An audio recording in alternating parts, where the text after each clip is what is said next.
It's safe to say Elon Musk is a busy man.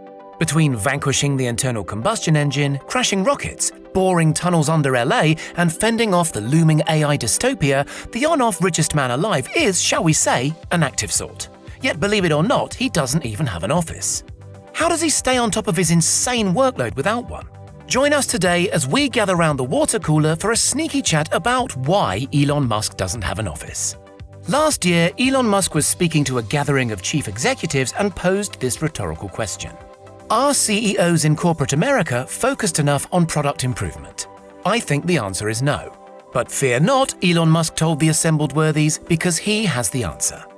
Spend less time in conference rooms, less time on finance, less time on PowerPoint, and more time trying to make your product as amazing as possible. Musk certainly practices what he preaches. I don't really have a desk, he says. I move myself to wherever the biggest problems are. Like an old-time military general, Musk understands the raw inspirational power of a present hands-on boss. I really believe one should lead from the front line, he said, and that's why I'm here. When Tesla was going through what he called production hell during the birth of the Model 3, the CEO assumed direct and full oversight of manufacture, down to the last weld.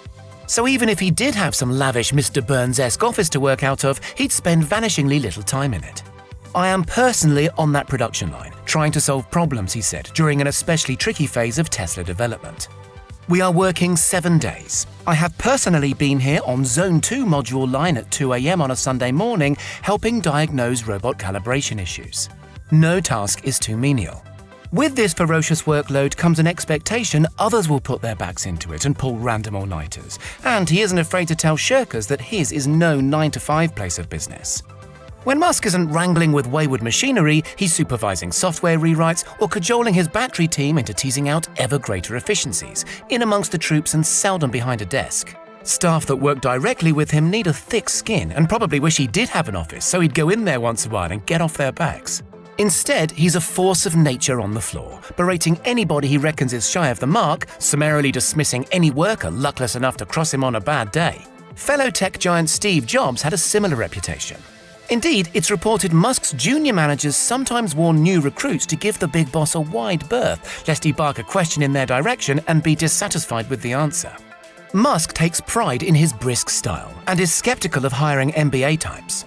The path to the CEO's office should not be through the CFO's office, he said, and it should not be through the marketing department. It needs to be through engineering and design. So the message is deliver where it counts or work elsewhere. For his part, eager beaver Musk makes a point of never slinking off on holiday and setting an example to his team. I don't believe people should be experiencing hardship while the CEO is off on vacation, Musk told interviewer Gayle King back in 2018.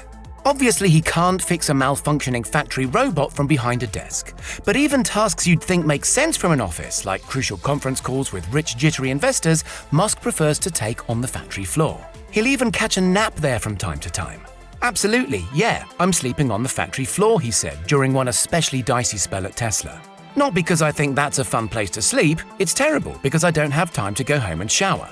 Occasionally, he'll treat himself to 40 winks on a conference room couch, prompting fan Ben Sullin to launch a crowdfunding crusade to buy his hero a new couch. Wow, thanks for the couch, a presumably bleary-eyed Musk tweeted in appreciation. Sullins needn't have worried, as this workaholic is no stranger to a night at the office. Back in the day, when founding his first company, Zip2, with brother Kimball, the Musks didn't have the money for both an office and an apartment, so they slept at the office. We showered at the YMCA, and we were so hard up that we only had one computer, Musk recalled in 2014. The website was up during the day, and I was coding it at night, 7 days a week, all the time. It's reasonable enough to wonder how on earth, without an office, he manages such awesome productivity. For a start, he avoids phone calls if at all possible, preferring email or text on his phone. He uses a jealously guarded secret email address to dodge tiresome spam. He loathes corporate jargon, believing offices and phony office speak are detrimental to meaningful productivity and progress. It's said he parcels or batches tasks into 5-minute chunks. And while his public profile might lead you to believe he's never out of the news, in fact, he says he prefers to duck such things. 80% of my time is on engineering design, he's tweeted, and just 20% on other stuff. I don't spend my time pontificating about high-concept things. I spend my time solving engineering and manufacturing problems. He often skips breakfast and favors wolfing down a quick lunch in meetings. He once had quite the caffeine dependency, but wisely weaned himself off some 8 daily cans of Diet Coke with strong coffee chasers. I got so freaking jacked, he remembers, I seriously started to feel like I was losing my peripheral vision. Still, fundamentally, Elon Musk's secret to getting things done without an office is plain old-fashioned graft. Back in 2010, he puts it thus: work like hell. I mean, you just have to put in 80 to 100-hour weeks every week. If other people are putting in 40-hour work weeks and you're putting in 100-hour work weeks, even if you're doing the same thing, you know that you will achieve in 4 months what it takes them a year to achieve. At this point, you might wonder how he remains so unruffled and carefree. Truth is, he's a nervous wreck. I'm definitely under stress, so if I seem like I'm not under stress, then I'm going to be clear, I'm definitely under stress. But that's just the nature of saving the world, it seems. Or, as the man himself puts it, being an entrepreneur is like eating glass and staring into the abyss of death.